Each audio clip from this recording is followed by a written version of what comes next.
Welcome to the HR Happy Hour Work Break with Steve. It's just me today.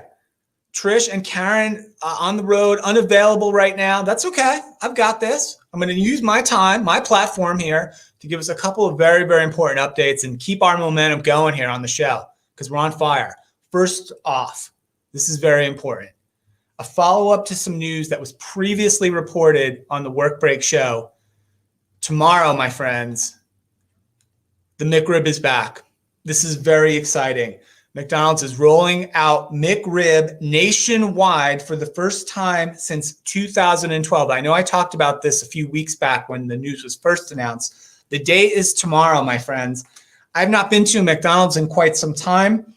I feel like I might have to go get myself a McRib tomorrow. So Team McRib, if you're on that team, let me know. Tweet at us, shoot us a note. I will be getting a McRib, if not tomorrow, very soon. And I will be reporting back. So that is really, really good news. The other bit of good news I wanted to mention, this is actually interesting. I don't know if I'd call it good news, but I thought it was interesting today. Unilever, right? Huge global company, right? Consumer goods company, giant. You probably have Unilever products in your home right now, maybe using some right now. I read today Unilever is rolling out a 1 year, now full year trial of a 4-day work week schedule for all their employees in New Zealand, which is not a lot of employees. Granted, it's about 100-ish employees. But here's the interesting thing about this experiment or this trial is Unilever is not increasing, say, the daily hours of work. So let's say these folks were on a normal 40-hour work week schedule. Unilever's not making them do 4 days of 10 hours, right? They're just saying your schedule is now a 4-day schedule. They really are going to do this for a year to really find out what happens in terms of productivity, output, satisfaction, turnover, all the things that we care about when it comes to employee success and organizational success. It's possible, according to the reports I read too, if this is successful, it's the model, and it could be the model or the platform to roll this out more broadly, right, around the world. They have about 150,000 worldwide employees, and I'm certain, right, lots of them and maybe lots of us as well would love this idea of, hey, your schedule's now a 4-day schedule. Hey, get everything you need to get done, of course, but we're not going to ask you to work extra hours to make up for time, right? It's really just an output-driven kind of experiment. It'll be really cool to see what happens next year with that experiment. So anyway, I want to follow that. One other one I had to mention too. Actually, I have two more things real quick. This was cool too, right? I was reading this morning. China, right? Our friends in China, they just landed. You might have missed this. I did until this morning. They landed a spacecraft, an uncrewed spacecraft, mind you, on the moon. It's called the Chang'e rocket or the Chang'e Explorer. It's on the moon now to collect rocks and some moon dust from an unexplored part of the moon. I would figure most of the moon's unexplored. I'd have the feeling. I mean, I know we've been up there a few times, but how much of it could we really gotten around to see?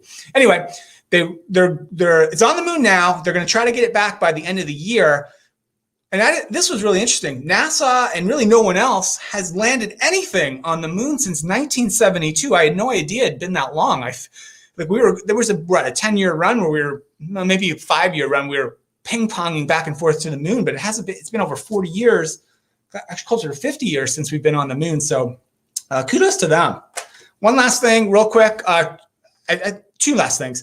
One is I talked recently on the show about CVS Health, and they had just named a new CEO, a female CEO. She's the CEO of the largest Fortune 500 company to be run by a woman. There was another announcement in that Fortune 500 CEO space that I thought was interesting too.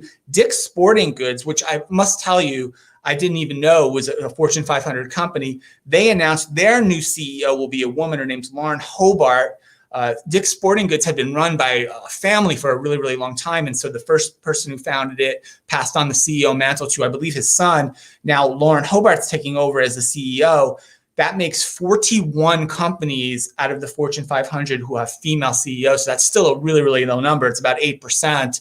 Hopefully over time, we'll see that change. But again, good news from the kind of diversity in the boardroom front. And so last thing, I promised the last thing. I'm just finishing editing the HR Happy Hour show, the real podcast that Trish and I do. One is dropping tomorrow morning. about the end of jobs and the future of work with our guest, Jeff Wald. I just listened back to it. I just finished editing it, actually. It's a really, really good show. One of my favorite HR happy hour conversations we've had in quite some time.